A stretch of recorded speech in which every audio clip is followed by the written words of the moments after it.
Yes, this actually leads me to my second question, which is that um, the effect of the 1952 revolution on the legacy of the 1919 revolution, because as you pointed out, many of the groups associated with 1919, especially the WAFT, had an affinity to the idea of liberal democracy, whereas after 1952 you have a string of military dictatorships. What do you believe the lasting legacy of the 1919 revolution was in terms of um, committing Egypt's intellectual and political classes to the idea of liberal democracy, or for that matter, secularism? I don't think that much. I think it meant more to the Egyptian people in terms of that they came together as a nation, and that religious differences were put aside. And this happened recently Right. in Tahrir Square. So I saw that as an expression of Egyptian nationalism.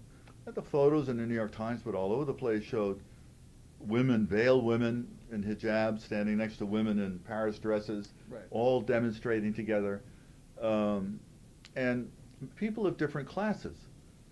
So this was really an outpouring, and what really has been going on for years. And this began under Sadat, the deep rage and resentment about the cronyism within the government. It's not just Mubarak.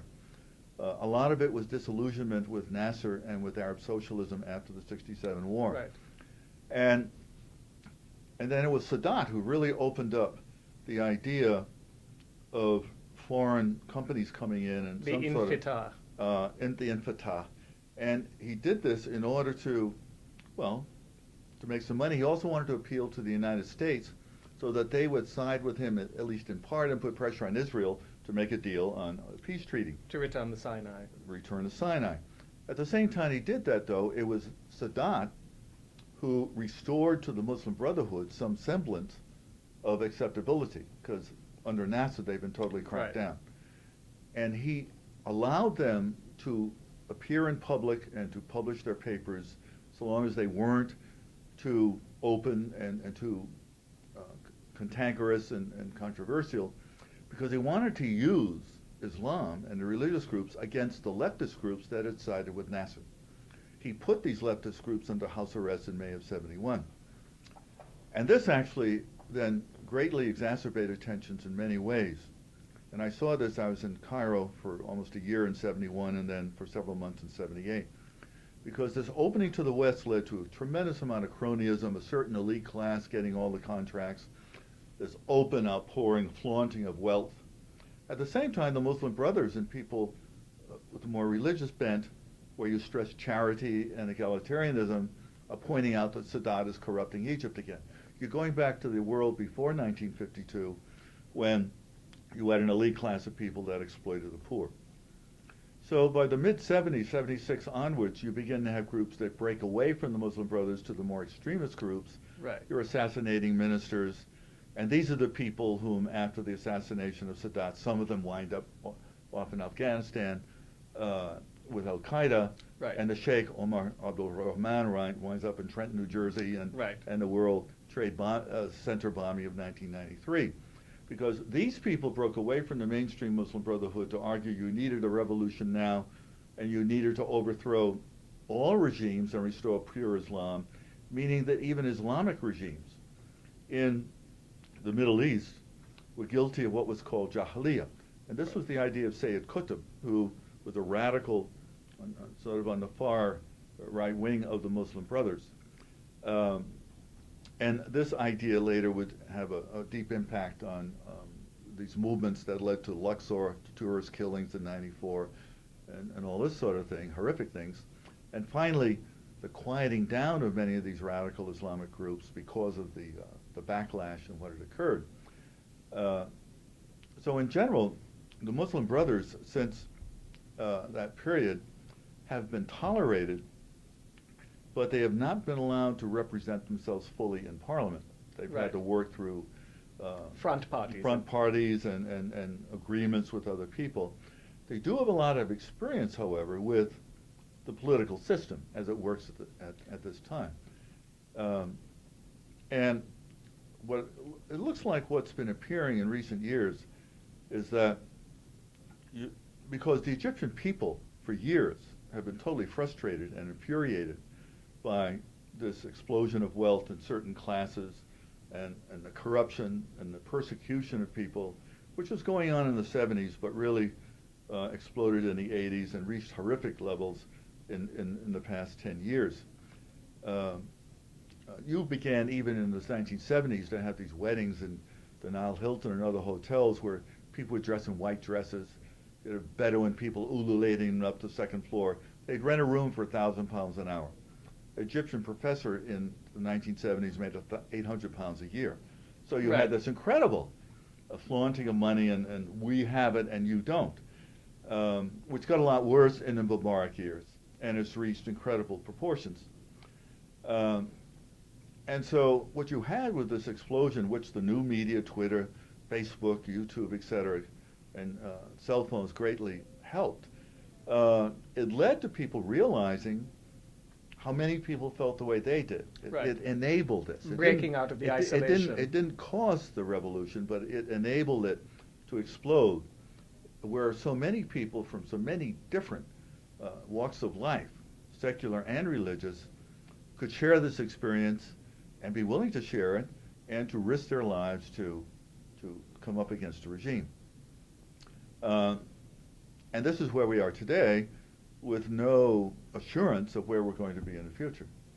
Yes, which actually, I mean, it's very interesting since at this point, you know, the two groups that have the longest institutional history, you know, that are playing a major part in Egypt right now, of course, the army, and as you say, you know, the Muslim Brotherhood, which has strong networks of support.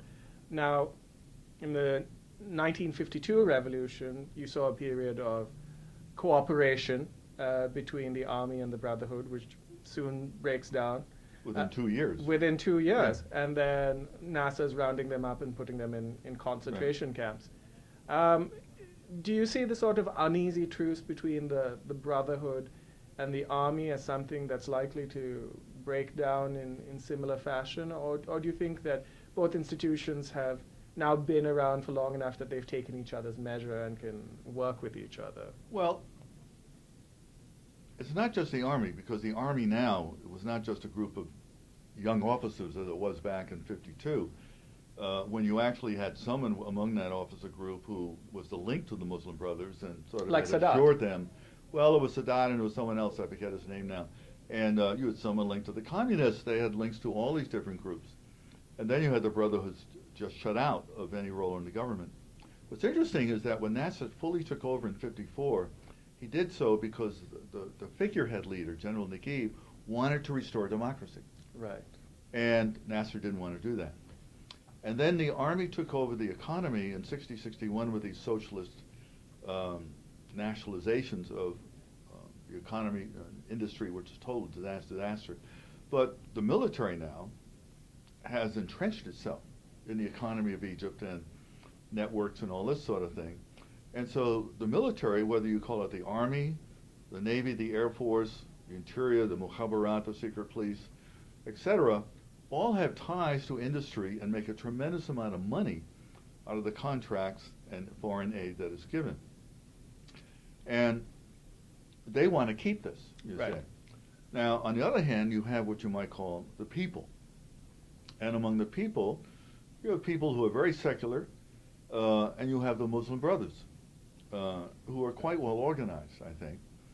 And the question for me is then, how much will the people running the military, whether there are going to be factions within the military, in its broader sense, we'll have to wait and see. And whether they live up to their promises of having a constitutional reform and really free elections, or whether they're really looking at it in terms of business as usual. One thing we will know is that the Muslim Brothers, and this is true of Muslim parties generally, it was true of Hamas in the 2006 Palestinian elections, they're much better organized and disciplined than the secular parties. Fatah, for example, won the vote in the 2006 elections in Palestine, but Fatah candidates were running against each other, and they dissipated their vote, whereas the Hamas had one candidate in each sector, and so they won. So the Muslim Brothers will be very well organized, but there are splits. There are generational splits, and there have been credible reports for some time that the younger generation wanted the older people to step in and become more activists. But this older generation has fiercely resisted the idea of party politics. And well, the other thing they said, though, time will come. Now, you see, both sides within the Muslim Brotherhood could say they're right. The younger generation could say, see what happened, we joined with all these younger people, etc., and we caused this to happen. The older generation could say, our time has come. You see what I mean? Right. Now, within the younger generation, and there's a blog by a person named Mark Lynch, M-A-R-C, Lynch, not M-A-R-K, he's at George Washington University, who's followed this. Many of the younger Muslim brothers are on Facebook and all this sort of thing. They were among the first bloggers in 2004 Right. in the Kifaya movement. Yes, but there's a split there because some of them oppose this, the younger generation, are very devout, very conservative as their elders, and some of the others want a little more freedom of movement and things of this sort. So I don't think we can say there's anything like a monolithic Muslim Brotherhood today. What is not clear is when we get into these other parties, the Kafaya, Wasat, and things like that, and you still have the Waqt around, how much influence these have with the people and how well organized they are outside the cities. We can assume that the Muslim Brotherhood is very well organized throughout the country. Yeah.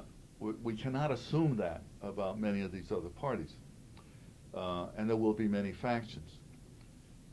I think, though, that the Muslim Brothers, from everything we read, is too savvy to want to try and make a push for power. One thing we have to realize, too, is that when the Muslim Brotherhood was formed back in 1928, it was against occupation, against foreign influence, against secular creeping culturalism and this sort of thing, but it was also against Al-Azhar, the major religious institution, Sunni institution in the whole Islamic world. And the Muslim Brotherhood today still stands against Al-Azhar, which, and these sheikhs are the official, the ulama, interpreters of Islam. And one thing that the Muslim Brotherhood has always called for is the restoration of ijtihad.